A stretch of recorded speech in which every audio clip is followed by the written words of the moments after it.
tell us your opinion on how digital media is affecting society today? I think social media has its pros and cons. And the pros of social media is that if people use social media properly, we can communicate with our friends without meeting them. Sometimes it can make our work easier. And if we know how to use it, we can also learn, gain some knowledge from it. But the cons are is that sometimes social media, there are people who are addicted to it. Like he said, there are really pros and cons about social media. And it's actually a very nice thing that people can actually communicate, especially now in the world of technology. People can really do helpful things with social media, especially now with AI. People can really there are many job opportunities for people also. But for the cons, they are they mistreat it, misuse it. Sometimes they blackmail people, they threaten people through social media. Then social media, it's all about understanding. If you understand how to use social media nicely and wisely, it'll be a really helpful thing for us. Social media, it has its own pros and cons. First of all, I would say from a perspective of the students, in a positive way, it helps us to learn a lot. Like from the teachings we get in school, we can, if we want more of that, also we can get in social media. And in a negative way it's just that it becomes addicting most of the time. Students tend to procrastinate their studies and it affects their marks. Like she has said, like it has both advantages and disadvantages. And even I would say, like personally, from my perspective, sometimes, usually, whenever we open our books, it distracts us. Like every time we hear a notification, we tend to look at our phones no matter how focused we are in our studies. So, in my perspective, it has more of the disadvantages if we don't know how to use it properly. With my experience, let's give an example of Instagram. Sometimes it's really addictive compared when we watch the reels. Like you watch one reel, then you move to the other, then you move to the next. That way you lose a lot of time. However, there is a positive side as well. Like for example, there is this thing going on, Kashmir incident. We are getting lots of updates from reels, like how the government is taking actions against them. So some way it's good, some way it's bad. There's pros and cons. That's all I would say. What you? For me, social media, I think people too much who engage too much in social media have a lot of comparison from for others and for themselves. And I think like the comparison kills, and we don't know how much of originality we have. So we try to be like them and do some things like them. So I think it affects us mentally. So it's good, but consuming too much can be dangerous.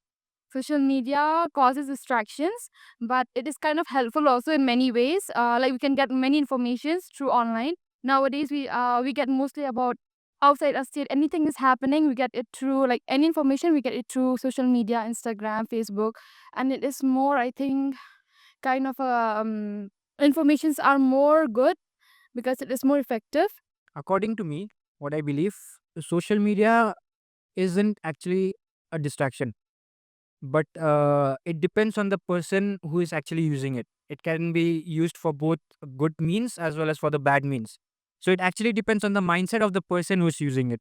From my perspective, social media is it depends on our use. If we know how to use it properly, it's an advantage. But if we don't, then it's an disadvantage. So use it like for just 1 2 hours, just for our own benefit, then for our own use for school and all, then it's good. But if we use it too much, also it's bad for our health.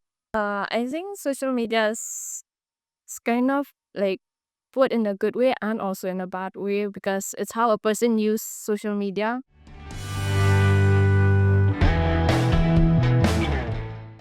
Okay, can you tell us, do you know anybody who has been a victim of cyberbullying?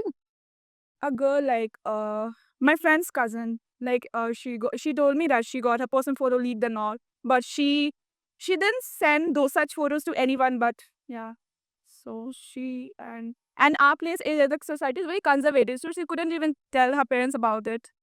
So I don't know how did she overcome this, but yeah, I know for this. So, are you guys doing anything to avoid cyberbullying? Like, do you take any precautions? Not posting a lot on social media, like about the personal life, not posting a lot. Keeping yourself clean, the way you dress also matters a lot because it does not matter on how you dress, it matters on how the other person looks at you as well. Because you know how people are, not only gents now, even the female can do such things as well. So that's why it just depends on how you show yourself, how you present yourself into the public and stuff. Cyberbullying, I have been bullied through an app called Discord back when I was a kid, because I used to be all fat and chubby, you know. So it made me really, what do you call, insecure about myself. But seeing how other people overcome, it also gave me a motivation that, okay, if they can do it, so why can't I? So that's why I started, like, try to make myself feel better, look better. I'm not doing it to please others. I'm doing it for myself. So that's how I've overcame my insecurities and stuff. Yeah, for cyberbullying, it's like when you're using any social media app and all, you really need to care for your passwords and all, and you should not share this to the public, okay, in the domain. So you have to be careful about that only, and that's all. Not even with us friend only. About that, then there are some of my friends who had been a victim of cyberbullying. They were too much into playing games and also like online games especially. But then later onwards, that person shared the problem to us. So we just give them advice to not get into those online games much more and start being friendly with to interact with people around you and with the nature, and also like that she slowly got used to it. I just know a person. She like there was this confess out like made through schools and differently like Shillong confess out. There are like people bullying others like through social media behind their screens, talking bad about them, like in a sense like they body shame or discriminate in other ways. So the person I know, she was actually very sad when it came to that, and it affected her a lot. Even her studies, she almost went to depression at some point. But when she spoke to her parents about this, they tried finding out ways, and she has eventually overcome it. Same. Some of the people I know, they have been a victim, and the school took action for that. So not.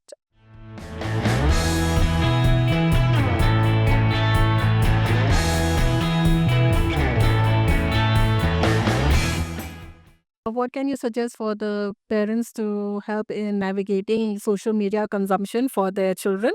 Where there is like parental controlling for the people who are below 18 years of age. But after 18 years of age, most of the people, they get like independent of their social media. So parents can maybe like check sometimes what they're consuming from the internet, or maybe suggest like you should not do this, you should not do that. And maybe like at least 30 minutes to like 1 hour speech or like conversation with the parents will help in like improving the consumption of internet. That's For me personally, I would suggest that we have less time on our phones and our social medias, and we go for like what's really important, like our real lives, and be more of a down to earth person, so that we can have more experience and more we can be more professional in every aspect we do. Yeah. for example, our social media app like Instagram, we have a teenage supervision in Instagram where parents can navigate their children's activities and all, how long are their screen times and what are their children's searches and all, because children these days in social media, they use it in a very improper way, like he said, blackmailing people and all. So this is the way that parents can keep an eye on their children. There are many parental controls also in these apps. Like parents can look after the children, what they're doing, what they're doing on social media, anything. And also, I think parents, they're the one who bought them their phone, so they can check their phone anytime they want what they're doing. And I think they have the total rights to do that also. So I think parents can do whatever, like they can check their children's phone if they are doing something in social media, or they are blackmailing people. So then how they can do parental control, I think so. Like the parents are concerned about their children's screen time, then I guess they can, like, there are many apps and all to like limit their screen time and all. Not just that. Yeah. Do you know the name of the apps? The apps. See, like there's nowadays all the features are there in the phone itself too. Yeah. So no need for apps that way, and like yeah, that's all. So the parents can, instead of just like shutting their feelings out, they can like try to understand their children more rather than just saying that, oh, it's their fault. How can it's not their fault, because like it's like sometimes they are forced as well to, do such acts, such stuffs. So the parents should also understand that it's not completely their fault, and it's not completely the other person's fault as well, because like you can say it's a 50-50, because look, the other person also agreed. The other person also agreed. It's just like there should be a, what do you call it, a boundary where the personal space they should not cross. The limits they should not cross. So the parents should also understand that, and the parents should also be like more open minded instead of being, as you said, conservative.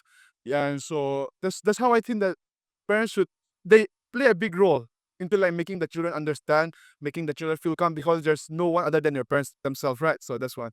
For me, then my mom, especially, she always runs after me like, do not watch phone and all. If you watch, also only for half an hour or 1 hour, because she do not having too much of screen time. Also, she says that it's bad for my health and for even for my eyes. So, but if it's for only schoolwork and all, then she will allow it, but not for playing games and all, especially social media. No.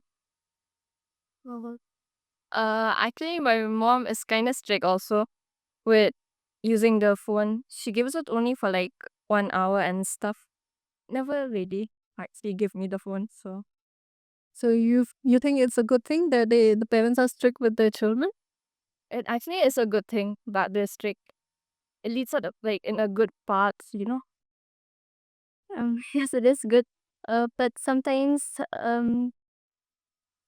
when the parents are teaching us good things, we sometimes we ignore it, and we instead we do the wrong thing. So that's why they get angry most of the time. First of all, I feel like that by giving them phones, like they should give them a time limit.